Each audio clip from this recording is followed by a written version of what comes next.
Hello friends, welcome to Way to Commerce. Today we are going to discuss evolution and fundamental of business part 6 business risk. In this video we will cover concept, nature and causes of business risk. So let's start. What is business risk? Business risk क्या होता है?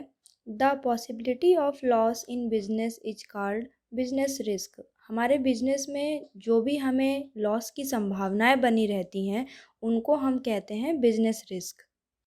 जब हमने business की definition पढ़ी थी तो हमने पढ़ा था कि रिस्क जो है वो सबसे ज़्यादा इम्पोर्टेंट एलिमेंट होता है बिज़नेस में। किसी भी बिज़नेस में रिस्क जो है वो हर स्टेप पे मौजूद होता है। प्रॉफिट और लॉस के साथ साथ रिस्क भी जो है वो साइड बाय साइड चलता रहता है। हर बिजनेसमैन को प्रॉफिट के साथ साथ लॉस के लिए भी रेडी रहना होता है।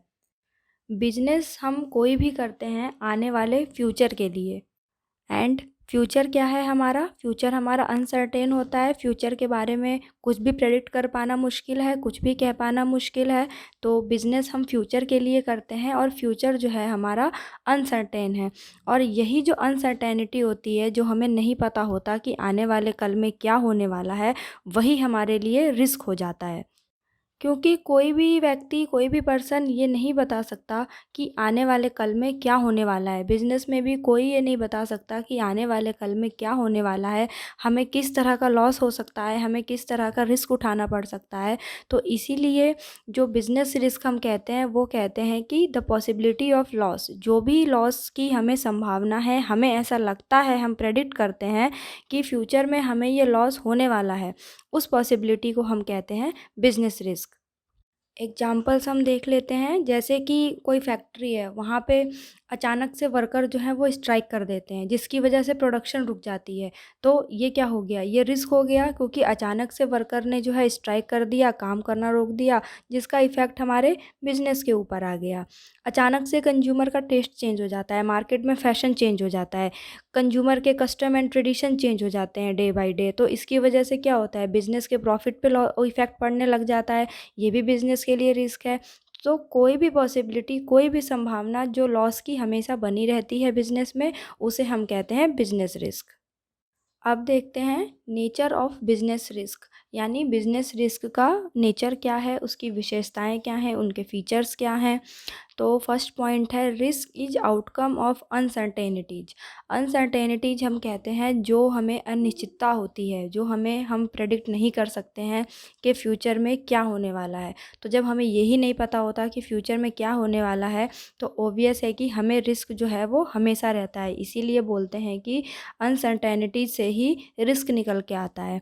अब ये अनसर्टेनिटीज बिजनेस में किस तरह की हो सकती हैं?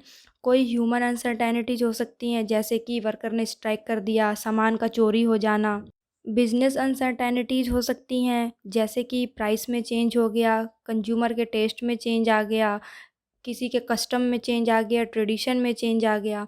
नेचुरल अनसर्टेनिटीज़ भी हो सकती हैं, यानी कि प्राकृतिक चीज़ें जो होती हैं, जैसे भूकंप आ गया तो नुकसान हो गया, बाढ़ आ गई, बर्फ़ गिर गई, किसी भी वजह से कुछ भी कभी भी रिस्क वाला काम हो सकता है।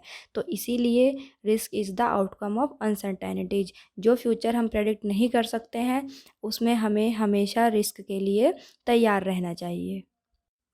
Next is essential part of every business. Risk जो होता है वह किसी भी बिजनेस का बहुत ही अहम हिस्सा होता है, क्योंकि अभी जैसे मैंने पहले बताया कि बिज़नेस हम फ्यूचर के लिए करते हैं और फ्यूचर हमारा अनसर्टेन है, हमें नहीं पता कि फ्यूचर में क्या होने वाला है।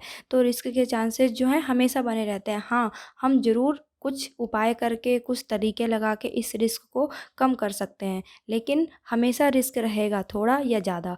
इसीलिए रिस्क जो है वो हर बिज़नेस का एक बहुत ही ज़रूरी हिस्सा है, एक बहुत ही इसेंशियल पार्ट है। Next is depends on nature of business. अब रिस्क जो है उसको हम पता कैसे करते हैं? रिस्क हमारा जो है वो टोटली डिपेंड करता है बिजनेस के नेचर पे, यानी कि बिजनेस का हमारा नेचर क्या है, हम किस तरह का बिजनेस कर रहे हैं।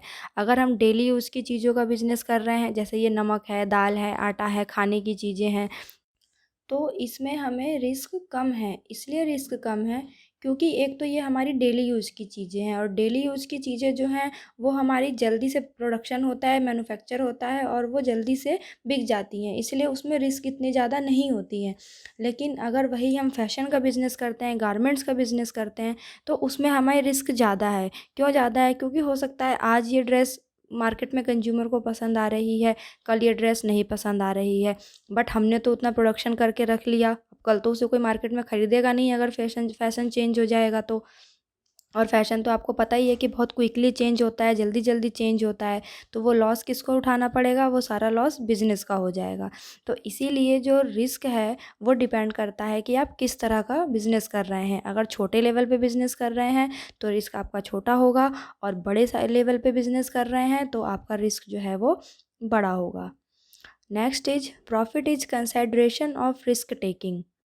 इसका मीनिंग ये हुआ कि जितना ज़्यादा हम रिस्क लेंगे उतना ज़्यादा हमें प्रॉफिट होगा। प्रॉफिट एक तरह का आउटकम हो गया रिजल्ट रिस्क का। जितने रिस्क है उसका हमें आउटकम क्या मिलेगा? हमें मिलेगा प्रॉफिट। तो बिज़नेस में तो ये कहा ही जाता है, the greater the risk the more the possibility of profit. जितना ज़्यादा एक बिजनेसमैन चांस लेगा, जितना ज़्यादा एक बिजनेसमैन रिस्क लेगा, बिजनेस करेगा, तो हो सकता है कि उतना ही ज़्यादा वो प्रॉफिट भी कमाएगा। ये टोटली डिपेंड करता है आपके रिस्क टेकिंग पे कि आप कितना बड़ा मार्केट में रिस्क ले रहे हैं। Next is degree of risk changes with size of business. इसका मतलब ये है कि जैसा आपका बिजनेस का साइज होगा, आपके रिस्क का अमाउंट उस हिसाब से चेंज होता जाएगा। जैसे मैंने अभी आपको बताया कि अगर आप छोटे लेवल पे बिज़नेस कर रहे हैं, ये सब जो डेली यूज़ की चीज़ें हैं, ये नमक, आटा, दाल, चावल, अगर आप इनका बिज़नेस कर रहे हैं तो इसमें आपको कम रिस्क है, क्योंकि ये तो डेली बिकने वाली चीज़ें हैं और डेली यूज़ होने वाली चीज़ें हैं, तो ये रुकेंगी नहीं आपके पास, ये तुरंत तुरंत मार्केट में निकलती जाएंगी, तो यहाँ पर आपको नुकसान होने के चांसेस कम हैं। लेकिन अगर यही आप कोई बड़े लेवल पे बिज़नेस कर रहे हैं, कोई लार्ज स्केल बिज़नेस है आपका फैशन का, गारमेंट्स का, या कोई और आपने बड़े लेवल पे बिज़नेस खोला हुआ है, बहुत सारा अमाउंट आपने इन्वेस्ट किया हुआ है, और अगर उसमें आपको लॉस हो गया, उसमें आपके सडनली ज़्यादा रिस्क का अमाउंट होता है, तो वहाँ पे क्या होता है कि रिस्क का साइज़ भी बड़ा हो जाता है। जितने बड़े स्केल पे बिज़नेस होता है उतने ही बड़े स्केल पे रिस्क भी साथ में चलता रहता है। Next topic is causes of business risk. मतलब बिजनेस रिस्क के कारण क्या होते हैं, किन किन कारणों से हमें बिजनेस में रिस्क हो जाता है। इसके कुछ कारण दिए हुए हैं। जैसे फर्स्ट है natural causes. Natural causes means हुआ कि प्राकृतिक कारण क्या है। जो हम प्राकृतिक कारण वो कारण होते हैं जो ब्रैकेट में देखिए beyond the power of man, यानी नेचुरल कॉजेज कौन से कारण हो गए, ये हम ह्यूमन बीइंग के कंट्रोल से बाहर होते हैं।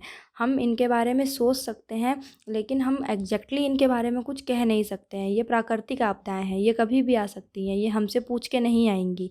तो इनमें क्या क्या रीजन्स हमारे हो सकते हैं। Seasonal changes. सीजनल चेंज का मीन्स हुआ कि जो मौसम में परिवर्तन हो जाता है, जैसे बाढ़ कभी भी आ सकती है, बर्फ़बारी कभी भी हो सकती है, तूफ़ान कभी भी आ सकता है, आग कभी भी लग सकती है, ये हमें बता के तो होंगी नहीं। तो इस तरह की सीज़नल चेंजेस से क्या होगा, बिज़नेस को बहुत बड़ा लॉस होता है, ये बिज़नेस के लिए रिस्क है। तो सीज़नल चेंजेस जो हैं एक तरह का नेचुरल कॉज हो गया। Next is geological changes. Geological changes कहते हैं जो सारे चेंजेज हमारे पृथ्वी में होते हैं, हमारी पृथ्वी के अंदर जितने भी बदलाव आते हैं और उनकी वजह से जो नुकसान होता है। सबसे पहला तो कारण वही था भूकंप। सबसे पहले तो हमारे पृथ्वी में जो सबसे जो डिस्ट्रॉइंग है वो है भूकंप, अर्थक्वेक। अर्थक्वेक आने की वजह से कितना लॉस उठाना पड़ता है। बिल्डिंग की बिल्डिंग जो है वो 1 मिनट में गिर के धराशायी होकर ख़त्म हो जाती है। तो ऐसे में आप सोचो कि बिज़नेस को कितना रिस्क होगा, पूरा का पूरा बिज़नेस ख़त्म हो सकता है। Last is natural calamities. Natural calamities हो गई आपकी प्राकृतिक आफतें जो आ जाती हैं, जैसे बिजली कड़क रही है, अचानक से आपके मौसम में परिवर्तन होने लग गया, किसी ने खेती बाड़ी कर रखी है, कृषि का कोई काम कर रहा है, अचानक से उसके फसलों पे कीड़ों ने अटैक कर दिया, फसल ख़राब हो गए, सारे फसल खा गए कीड़े। तो ये सब क्या है, ये सब भी प्राकृतिक आपदाएं हैं, इन पे भी हमारा कोई जोर नहीं है। तो इसीलिए seasonal changes, geological changes and natural calamities, ये सारे हमारे नेचुरल कॉजेज हैं। ये ह्यूमन बीइंग के कंट्रोल से और पावर से बाहर होते हैं। Next is human cause. Human cause है created by man. Business risk को बनाने में हम ह्यूमन बीइंग भी बहुत इंपॉर्टेंट रोल प्ले करते हैं। हमारी वजह से क्या है, हम केयरलेसनेस दिखाते हैं, काम में ध्यान नहीं देते हैं, बेईमानी करते हैं, इम्पेशेंट हो जाते हैं, इंटेलिजेंसी के हमारे में कमी होती है, बेवकूफ़ों की तरह काम करते हैं। तो ये सब क्या है, ये सब हमारे ह्यूमन कॉजेज़ हैं। इनकी वजह से बिज़नेस में बहुत बड़ा रिस्क हो सकता है। सो ह्यूमन कॉजेज में क्या होता है, जो भी सारे कॉजेज हैं जो हम ह्यूमन बीइंग ने क्रिएट किया है, जो हमारी वजह से बिजनेस में रिस्क हो रहा है, उसे हम कहते हैं ह्यूमन कॉजेज। फॉर एग्जांपल जैसे स्ट्राइक है। स्ट्राइक मतलब क्या हुआ, जो वर्कर लोग होते हैं, फैक्ट्री में काम करते हैं, जो एम्प्लॉय हैं, उन्होंने स्ट्राइक कर दिया, उन्होंने हड़ताल कर दिया कि अब हम काम नहीं करेंगे। तो ये तो हम ह्यूमन बीइंग का ही किया हुआ हुआ ना, इसमें तो कोई प्राकृतिक आपदा नहीं आई, ये हमने जानबूझ के किया है। लॉकआउट है, हमने तालाबंदी कर दिया, जहाँ पे काम होता है वहाँ पे ताला डाल दिया। कोई हमारी मांग पूरी नहीं हुई, हमने ताला डाल दिया कि आज के बाद हम काम नहीं करेंगे, हम हड़ताल करके बैठ गए। ये हमारे वजह से हुआ। केयरलेस वर्क, ध्यान से हम काम नहीं करते, ध्यान हमारा कहीं और रहता है, बीड़ी पी रहे हैं, सिगरेट पी रहे हैं, जो वर्कर लोग जैसे गोडाउन में काम करते हैं, उस वजह से आग लग जाती है। नुकसान किसको होता है, बिजनेस को नुकसान होता है, रिस्क बिजनेस को होता है, बिजनेस के मालिक को सारा लॉस जो है वो उठाना पड़ता है। Dishonesty by employees and customer, employee है, कभी कभी वो चीट कर जाता है, वो बेईमानी कर जाता है, कस्टमर चीट कर जाता है, कस्टमर पेमेंट करने से मना कर देता है, सामान लेने के बाद भी बेईमानी दिखाता है। तो ये सब क्या है, ये सब हमारे ह्यूमन कॉजेज हैं जो हम ह्यूमन बीइंग ने क्रिएट किया है, जिसकी वजह से हमारे बिजनेस में रिस्क पैदा हो गया है। Next is economic causes.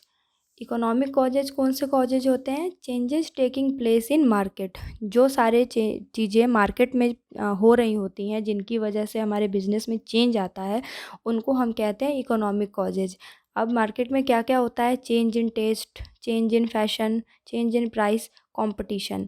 जो कस्टमर हैं, जिनके लिए जो है बिजनेस और मैन और प्रोड्यूसर जो है प्रोडक्ट बना रहे हैं जिन कंज्यूमर के लिए, उनका टेस्ट चेंज हो गया, आज उनको ये पसंद आ रहा है, कल उनको वो पसंद आ रहा है। तो क्या हुआ, आज उनको जो पसंद आया उसके हिसाब से हमने प्रोडक्शन किया, हमने सारा माल बनाया, गोडाउन में भर के रख लिया। कल क्या हुआ, उनका वो टेस्ट और वो फैशन चेंज हो गया, तो हमारा तो वो सारा गोडाउन में रखा हुआ सामान का नुकसान हो गया, पूरा लॉस बिजनेस के ऑनर को हो गया। टेस्ट और फैशन चेंज हो जाने की वजह से कितना बड़ा लॉस हुआ बिजनेस को।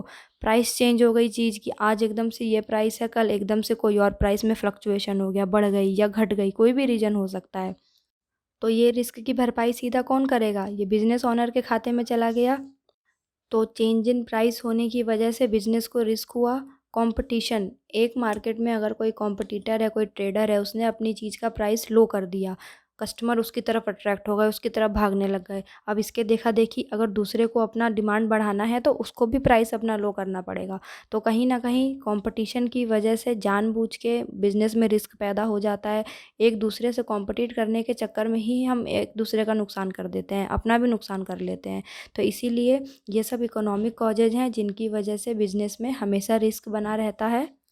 Next is other causes. अब natural, human and economic causes के बाद जो बच जाते हैं कारण, जैसे कि नेचुरल कॉजेज। नेचुरल कॉजेज में अभी हमने पढ़ा था लास्ट में कि जैसे कि देख लेते हैं, कोई मशीन है, उसमें कोई डिफेक्ट आ गया, अचानक से बनाते बनाते मशीनें रखी रखी पुरानी हो जाती हैं, ख़राब हो जाती हैं ऑटोमेटिक, तो उसकी वजह से प्रोडक्शन पे इफ़ेक्ट पड़ सकता है। टेक्निकल कॉजेज़ हो सकते हैं, कोई नई मशीन मार्केट में आई है, उन्होंने पुरानी मशीन को जो है वो रिप्लेस कर दिया, तो क्या हुआ, अब बिज़नेस को वो नई मशीन ख़रीदनी पड़ेगी अपने प्रोडक्शन को बढ़ाने के लिए। तो नई मशीन आ जाने की वजह से भी बिज़नेस में रिस्क की सिचुएशन पैदा हो जाती है। कुछ मैकेनिकल कॉजेज होते हैं। इसका मतलब हो गया कि कोई मशीन जो है वो चलते चलते डिफेक्ट हो जाता है, मशीन में चलते चलते डिफेक्टिव हो जाती है, हमें पता होता है कि मशीन में ये डिफेक्ट है जिसकी वजह से प्रोडक्शन में प्रॉब्लम आएगी, तो मैकेनिकल इशू की वजह से भी बिजनेस में रिस्क हो सकता है। मैनेजीरियल कॉजेज हो सकते हैं। इसमें क्या होता है कि जो हमारे काम करने वाले मैनेजर हैं, हमारे एम्प्लॉई हैं, वो इनएफिशिएंट हैं, उनको काम करने का इतना अच्छा एक्सपीरियंस नहीं है, इतना अच्छा उनके पास मैनेजीरियल स्किल नहीं है, जिसकी वजह से वो उल्टा पुल्टा काम कर रहे हैं, उतने इफ़िशिएंट नहीं है। तो रिस्क किसको होगा, रिस्क तो अपने बिजनेस को ही होगा। तो कहीं ना कहीं ये सब natural cause, technical cause, mechanical cause, managerial cause, इन सब की वजह से भी हमारे बिजनेस में हमेशा रिस्क की संभावना बनी रहती है। Thank you for watching my video. अगर आपको ये वीडियो पसंद आया तो इसे ज़रूर लाइक करें, अपने दोस्तों के साथ शेयर करें, और आने वाले लेटेस्ट टॉपिक के अपडेट्स के लिए मेरे चैनल को सब्सक्राइब करें। अब हम मिलेंगे अपने नेक्स्ट वीडियो में, जिसमें हम जानेंगे फॉर्म्स ऑफ बिजनेस ऑर्गेनाइजेशन के बारे में, जिसमें हमारा टॉपिक होगा सोल प्रोप्राइटरशिप।